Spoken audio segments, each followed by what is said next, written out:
Justin Frenette here, co-founder and CEO of Him and Her, and host of the Recon podcast, where we talk all things brand and marketing in the pre-construction real estate market.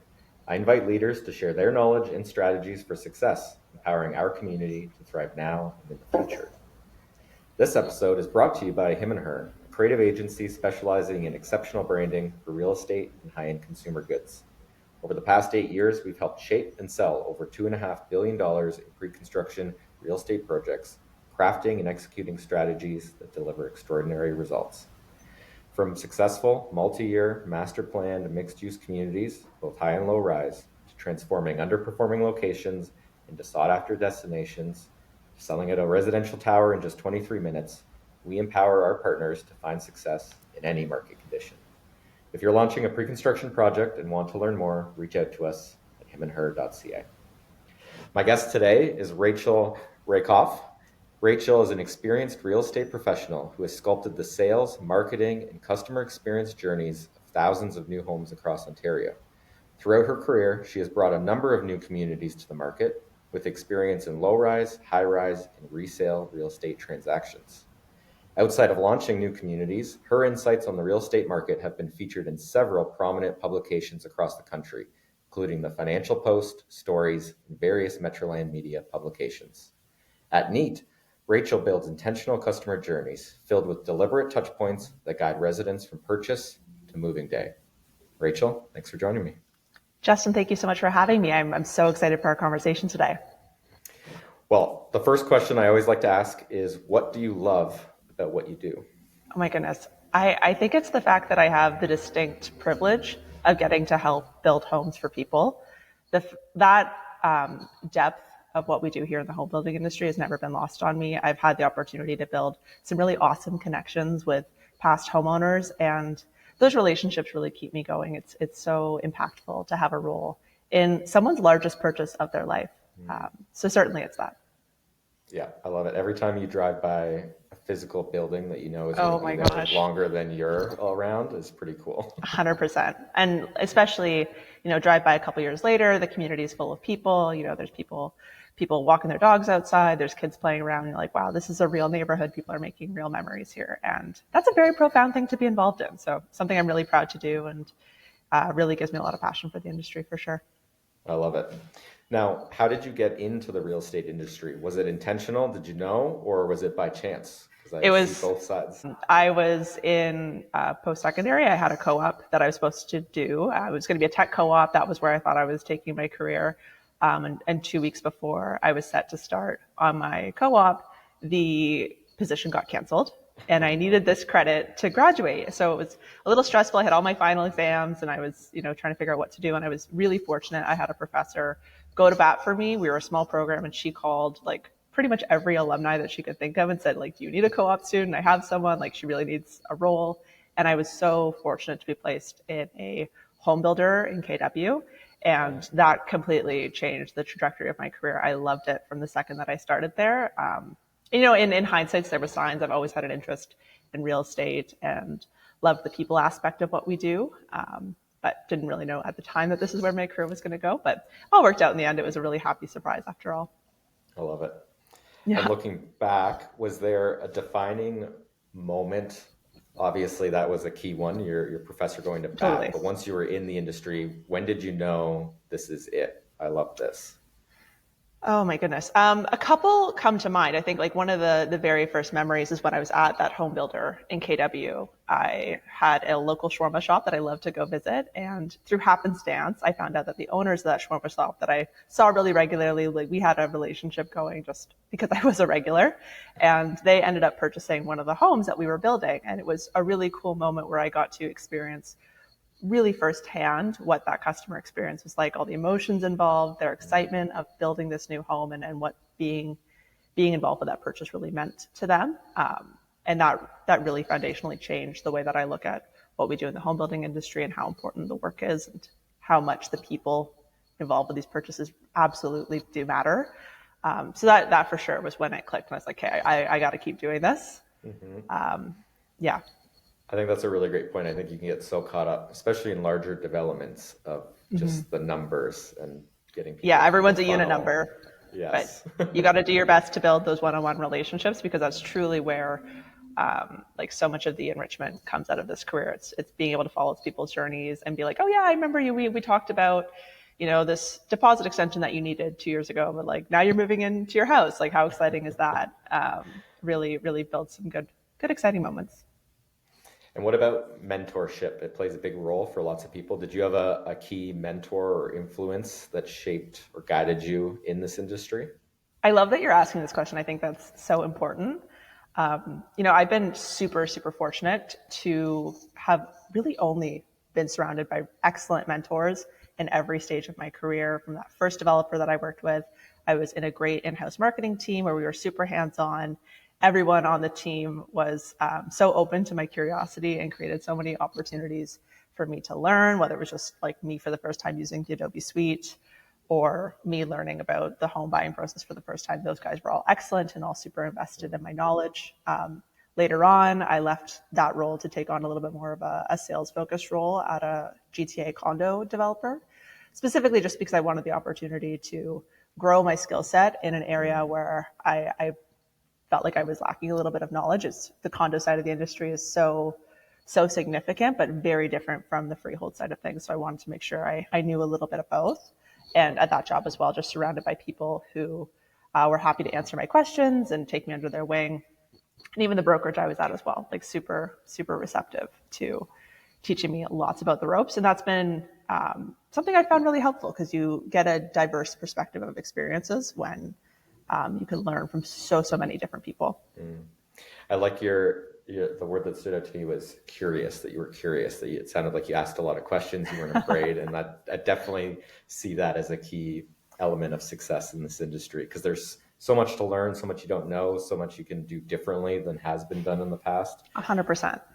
I also really like that you've touched on the home builder, the brokerage side. I'm sure a lot of that experience has helped shape how you bring units to market now, homes to people. 100%. Like I try my best to understand perspectives. And one of the biggest drivers a few years ago when I went to go work for a brokerage is I wanted to understand better the agent perspective, because at the time and still today, we do the vast majority of our sales with the support of cooperating brokers, and realtors are such a huge part of our business. They are a key audience just as much as our customers. Yep. But I didn't know at the time much about that business model, the pain points that they face, what's important to them. And through that experience, I got a totally different perspective on how to better engage that side of the business, which has been a huge source of success for us at Neatt. Awesome. Now, what's one piece of advice that you were given or that you wish you had been given in this journey so far? It was to ask questions. I had a boss of mine that lovingly used to tease me and be like, oh, Rachel, you've always got more questions. And she loved it. She was always so good about it. She answered all of them. But really it's that, like you don't know what you don't know, and there's really no value in you not asking. Because once you understand the greater context of the industry and the company that you're working with, you can make better decisions. Nothing happens in a vacuum. And having that surrounding context is so important. So asking all the questions, certainly the most important advice I've ever received. And if you're at a location or at a place where you don't feel like you can ask questions, may not be the right place for you. That's great. Okay, so tell me about Neatt Communities. Who are they? What do they do? Yeah, absolutely. So we at Neatt Communities are a home builder based out of the Halton region. We've got over 7,000 units in our development pipeline. So big breadth of new and upcoming units on both the high-rise and low-rise side. Right now, we're actively selling a project called StationSide. The company was founded in 2020, days before the pandemic broke out. And we're a smaller shop, so a really tight, intimate team. So we're able to work on projects pretty nimbly. The company was co-founded by Mike Vernoy, who has quite a long history in the industry. He was the senior VP of Mattamy Homes' land development division here in Halton region for many, many years before deciding to start Neatt and do home building his own way. And I've been with the company for 3 years now. I joined as employee number 3. So certainly a really exciting opportunity. We had a lot of meetings in the Vernoy's dining room at the onset, but truly beautiful memories and such a wonderful experience. I'm so excited for what the future has in store for us. That's amazing. That sounds like a fun adventure. Absolutely. Now, StationSide, is that your primary focus right now? Is that what you're most excited about? Or is there another project upcoming that you're really excited about? Why don't you share something Yeah, about a project? absolutely. So StationSide absolutely is my number one focus right now. It is our inaugural project. It's the condo that you see right behind me if you're listening on video to us here. But it is a condo project in Milton Mobility Hub, which is a new transit intensification area in Milton, right beside a new GO station. They're doing a bunch of investment into the redevelopment of the area, unlocking all the way to a GO service. And Awesome. StationSide, once all those improvements are completed, will be less than a minute's walk from the new GO station, from your front door. So truly living StationSide for our residents. The project itself is about 600 units across two phases. Right now we're selling the 23-story tower, but there's a 19-story tower that we'll bring to market later on. Amazing. Sounds like a Yeah. great location. Yeah, absolutely. We're really thrilled. We have a couple other parcels of land in the mobility hub, but right now StationSide is our focus. Yep. Outside of that, we also have a couple of really high profile development applications that have just been submitted that finally I'm able to talk about. We've been working on them behind the scenes for a couple of years. So the timing of this interview is perfect because if we would have chatted a couple of weeks ago, I wouldn't have been able to share so much detail. But we had a really exciting submission go in North Oakville recently Okay. for a master planned high rise community. Really cool concept. It's all anchored on this urban plaza Okay. that has great frontage to the nearby sports center and some other existing commercial elements. So really that walkable urban neighborhood kind of feel. And just recently, as of last week, we had a complete submission on an infill project that we're doing in Milton. This project is so close to my heart. I think it's super exciting. It's a 38-acre parcel located downtown Milton. Used to be a former industrial site, if you could believe it, a factory Okay. within walking distance of downtown. It's been Wow. vacant for a while, and we've been remediating the site for a number of years and finally submitting the application to turn it into this complete walkable community downtown. Amazing. So you're going to be busy. Oh my goodness, yes, but that's all the fun. And so when you look at some of these communities, how do you approach integrating residential, retail, public spaces? How do you ensure you have that vibrant community that people are going to live in? Yeah. What's your approach? Yeah, I think it's twofold. The first is understanding the context of the land and the parcel itself. You can draw so much inspiration about what really served the community by looking at what's surrounding in the nearby area. On that Milton site, as an example, one of the key features, because it's located along the 16-mile creek, it has 13 acres of natural heritage system right adjacent to the site that we remediated. We are actually implementing what we're calling a green spine in the Okay. community, where we're bringing this big central park through the community and trying to take that gorgeous 16-mile creek and all of the beauty and ecological value and bring it up throughout this mid-rise community. And that wouldn't work just anywhere. It needs to Hmm. make sense in relation to the context of what's in the surrounding area and be responsive to the land itself. So Yeah. that's always our first step, is really understanding what opportunities are presented by the local area. The second of which, it comes back to thinking about our customers and the future residents of these communities and trying to put ourselves in their shoes and understand what their needs are. Yep. The needs vary based on where the parcel of land is and who the eventual owners are going to be, whether it's a transit-oriented community like StationSide or a more serene parkside downtown community like our upcoming community elsewhere in Milton. Yep. So once we have an understanding of who these individuals are and what they're going to be looking for, we use that to inform the decisions that we make for the site. Amazing. Makes sense. Yeah. You don't cookie cutter plot buildings into No, spots that don't make sense. no. And, we have such a unique opportunity in the development industry to build something with a legacy. Like, it's really cool what we do. So we put a tremendous amount of care into it and try and build something that's super intentional and very thoughtful for our future residents. I love it. Well, next up is the shift to secondary markets. We just did a report on this. And so not only geographically, but product type, we're seeing a move to low-rise stacks, purpose-built rentals. Are you seeing this in the primary markets you operate in? And is that an opportunity Neatt is exploring or pursuing? Yeah, absolutely. I think I have an interesting perspective on this being located in Milton, Okay. because in the GTA, folks around there say, oh, Milton is not a primary market. Milton's a suburb. It's a secondary market. But for a lot of people outside the GTA, it's still the GTA. It is a primary market. So it really depends on the individual's perspective on how Milton gets classified. But certainly we do experience some of the demand shift that's happening, where people are trying to move a little bit further out into more affordable markets. When it comes to how we are implementing this at Neatt, really it comes down to asking ourselves and trying to understand what is the root cause of this phenomenon. So we can see that people have a demand for secondary markets, secondary product types. Why is that happening? That's what's happening, but what's causing that? And from what we're hearing at the sales floor and from what I'm hearing from our agents, it's driven by affordability, first and foremost. People being really sensitive to the cost of housing in a lot of these traditional primary regions and simply wanting to have the ability to get more for their dollar, whether that's more house, like a larger property, or a property in a better neighborhood or a neighborhood that's more what they're looking for, but needing to move a little bit further out of the urban areas. So with that in mind, we do our best to address that concern with our positioning here at Neatt. Because for a developer, unfortunately, there's some really real constraints when it comes to switching up your product type. Unfortunately, even if demand is moving towards secondary markets, we can't pick up the parcel and move with them. We got to work with the land that we have. So the way that we're choosing to go about that is really treating the root cause of the issue. And we're hearing that's affordability.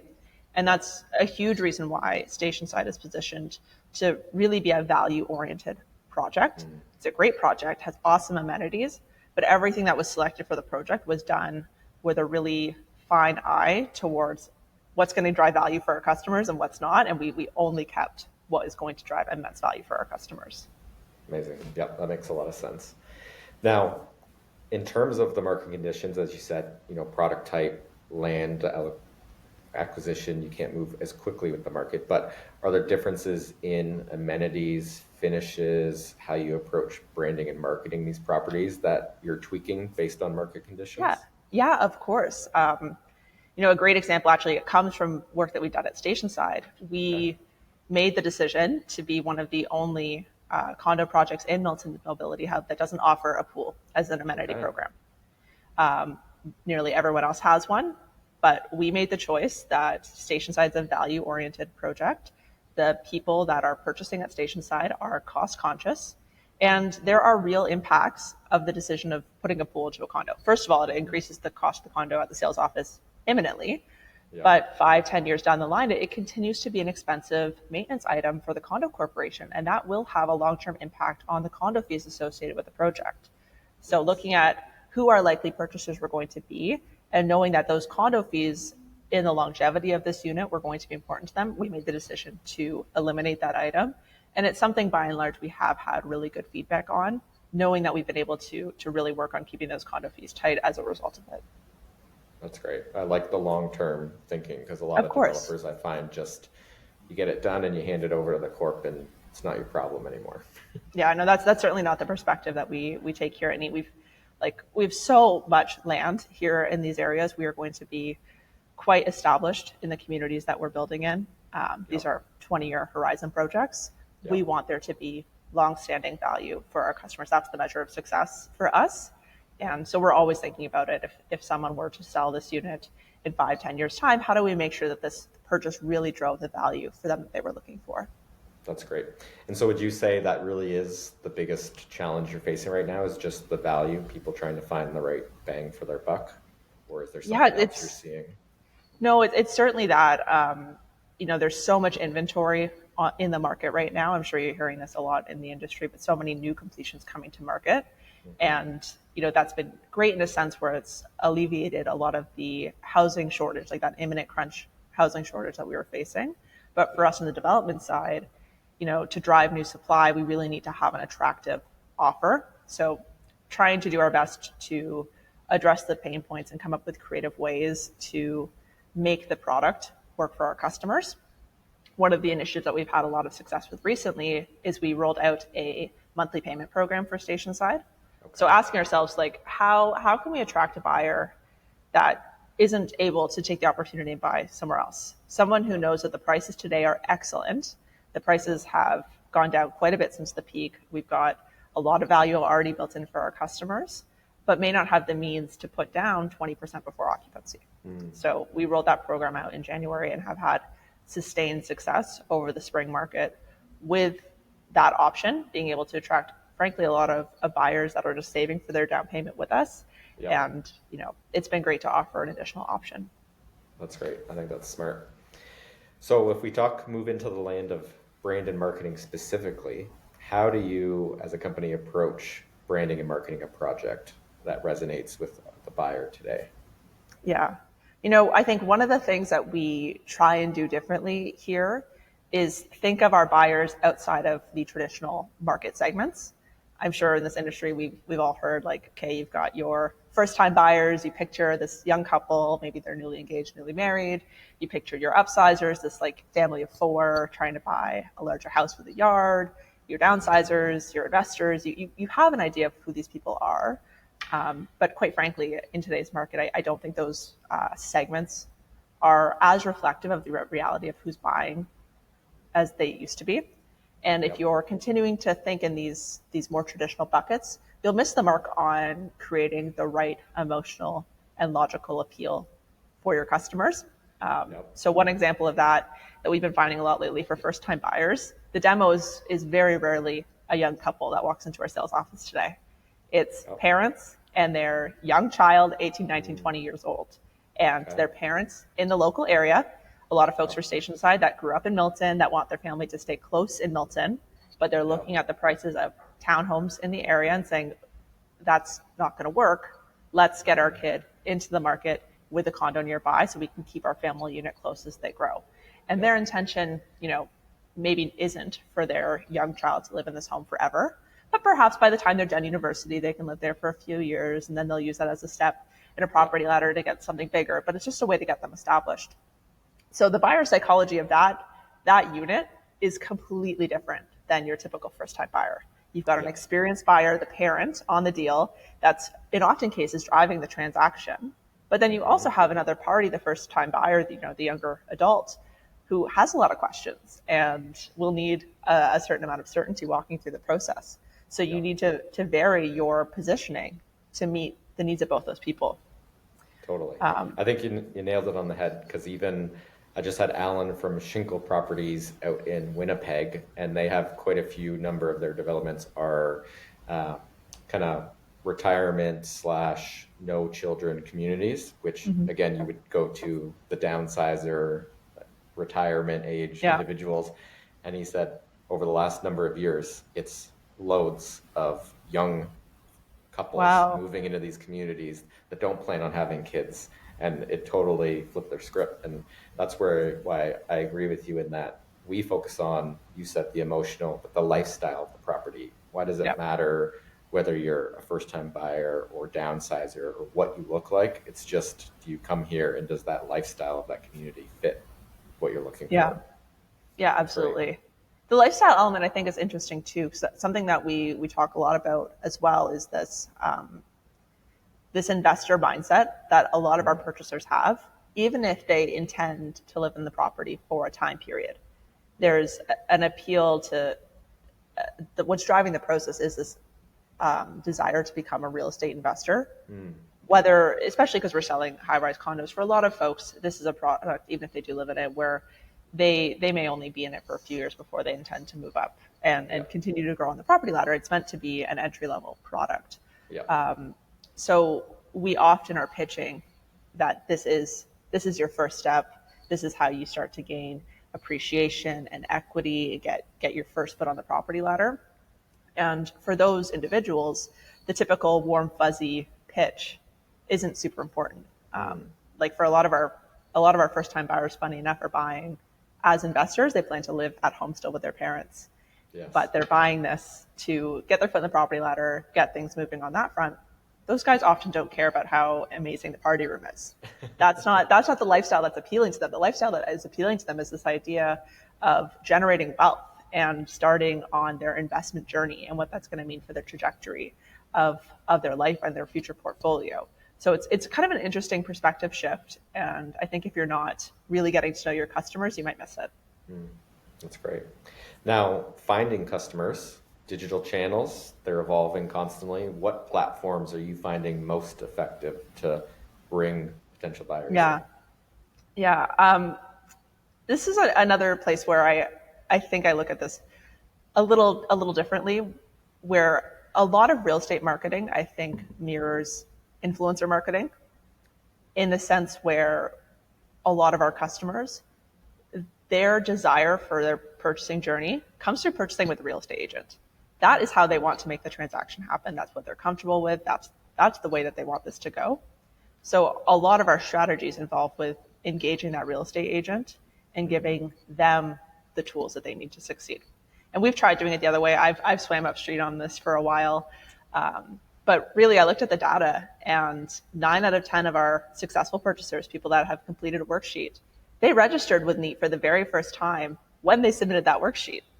They did the entire purchasing process through their discovery, through their consideration, up until they were ready to take the action with their broker, because that's their trusted advisor and influencer that they want on side for the project. So with that in mind, a huge component of our digital strategy is on that agent engagement piece. So whether that's creating assets for them to use on their digital channels or finding new ways to communicate with them that cuts through the noise, like exclusive WhatsApp channels. Those are really the biggest ways that we're driving success through digital channels, but they're not necessarily a direct-to-consumer audience. It's more focused on a business-to-business audience. Yeah. Okay. That's great insight. Now, you're a small team. You came, previously Tiva as a large team, internal marketing and branding team. I assume a one-woman show. Do you do all the branding and marketing yourself, or do you bring in agency partners? And when's the right time in your mind to bring in external support? Yeah, we certainly are a small and nimble team here at Neatt.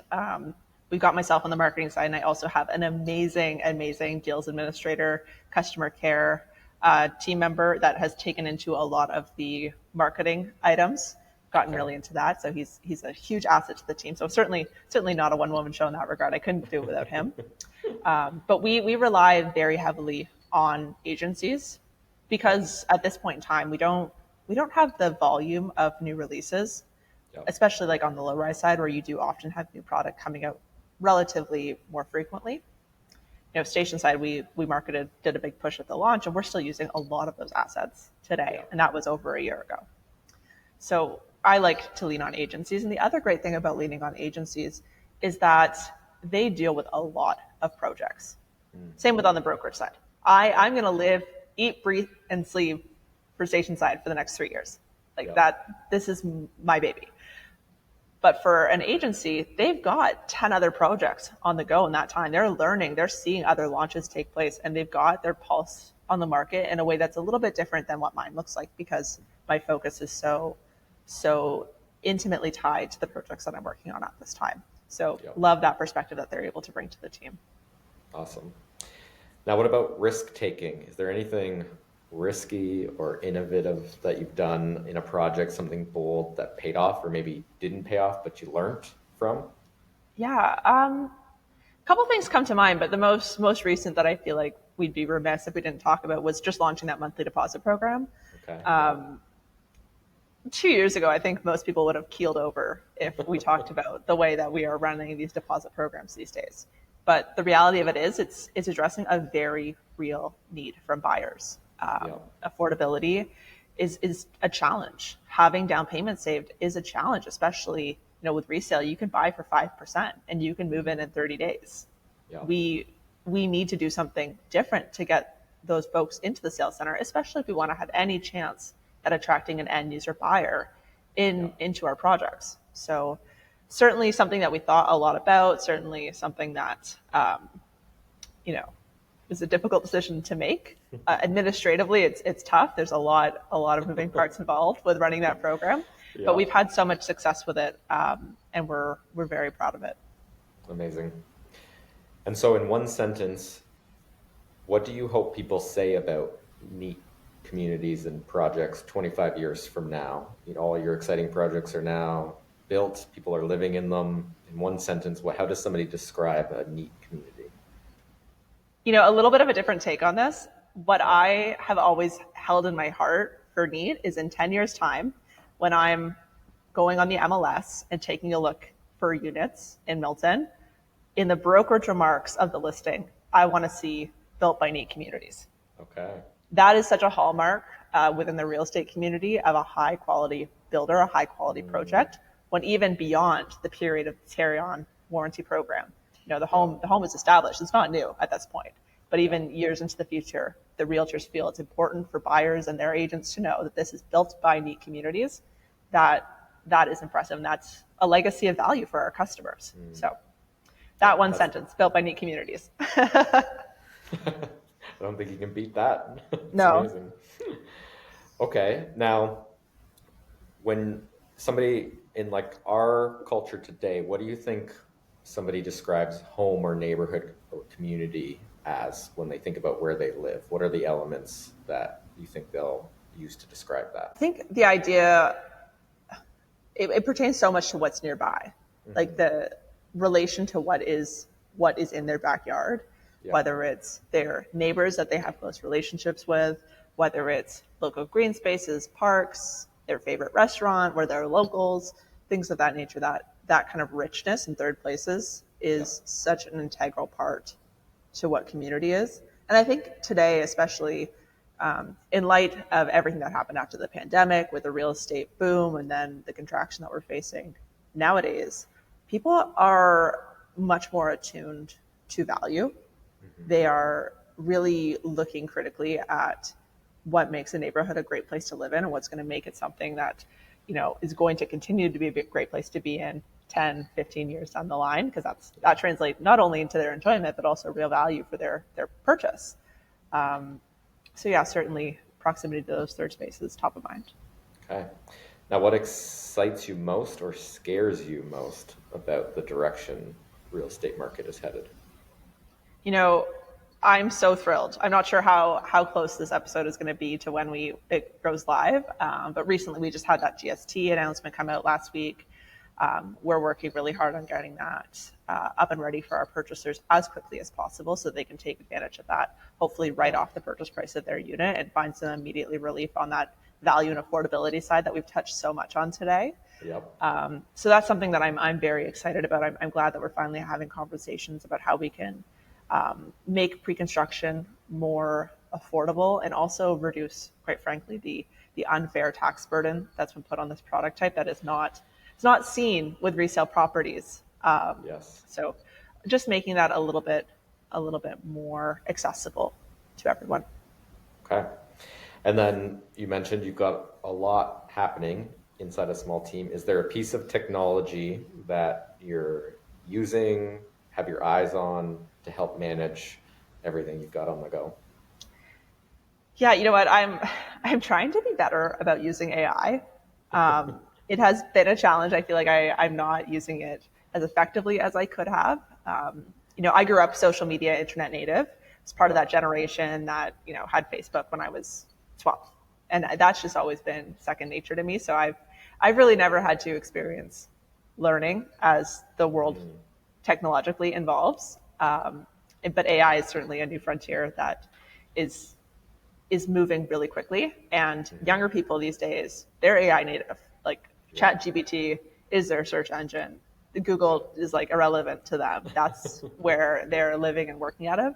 And I feel like, in my own knowledge, I'm just scratching the surface of what can be accomplished with that. Get it to proofread a couple things here and there, but there's a lot more it can do for me. I hear some agents are building AI bots that scrape private, like WhatsApp groups or Facebook groups for off-market listings, specifically for assignments. So they'll build these bots that'll take, all these listings that, generally speaking, are hard to keep up on. You got to watch these Facebook groups and keep your finger on the pulse that way. And they're able to get the AI bot to send it all to a spreadsheet and note what's notable based on your criteria. So there's a lot of cool things that you can do. I'm just not quite there yet, but wanting to work on that in the future, certainly. Amazing. Yeah, it's moving fast. So yeah. Are you guys implementing it? We use it in a couple of different ways. I use it in my onboarding process with new clients. We use it for a lot of ideation or conceptual ideation. The bot side of things you've indicated with, we're actively exploring right now. There's many Yeah. uses, not only from our own marketing purposes, but also for client purposes on how you Hmm. can look for. There's some really great bots that will monitor your social channels, and it does the grunt work similar to, like you were saying, those assignment listings of interactions with posts or comments, and Cool. collecting that all so that you can catch negative segment sentiment Like next or generation social listening. yeah, like That's so cool. it's honestly a bit mind blowing.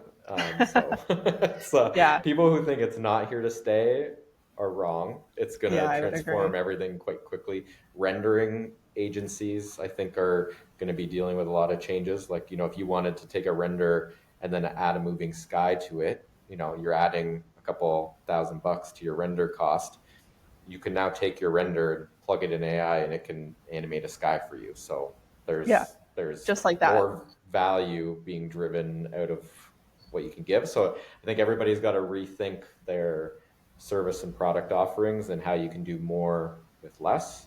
But I think morally, people have to really think about what's the right uses or not. Like, for example, at Him and Yeah. Her, we'll always find ways to incorporate local artists or Yeah. original content versus just rely on AI for everything. Yeah. Truly. I try and think of it at this point like a really helpful intern. Yes. Um, like they're producing a lot of stuff. I still need to review it, but Yeah. they're a helpful member of the team. Like a grunt worker. It's just go do the task that nobody wants to do. Yeah. Well, I've got one last question for you. What is something people in our industry should know that could drive project success or maybe career success that we haven't got to talk about today? That's a good question. I would encourage anyone in a role similar to mine, if you don't spend a lot of time talking to real estate agents, you should make some real estate agent friends. Mm, They will teach you a lot about the industry and give you a very diverse perspective on what it's like working with clients today, the challenges that they face. And even if you're not at a firm that cooperates, even if that's not your business model the same way that it is for us, yeah, these guys are dealing with buyers day in and day out at a volume that a builder just doesn't see due to the nature of yeah, the product that we sell. So those relationships have been extraordinarily enriching and always teach me a lot about what's going on in the market. So I'd recommend that. smart. Well, we've been talking to Rachel Rehkopf. Rachel, for people who want to get to know you more or get in touch with you, where can we send them? Yeah, absolutely. I'm on Instagram at Rachel Rehkopf. You can hit me up on LinkedIn as well, but I certainly do respond to a lot of industry DMs there. So don't hesitate to reach out. It'd be great to get to know you guys. Amazing. Rachel, thanks so much for joining me on the Precon Recon podcast brought to you by Him and Her. Thank you so much. It's been a pleasure.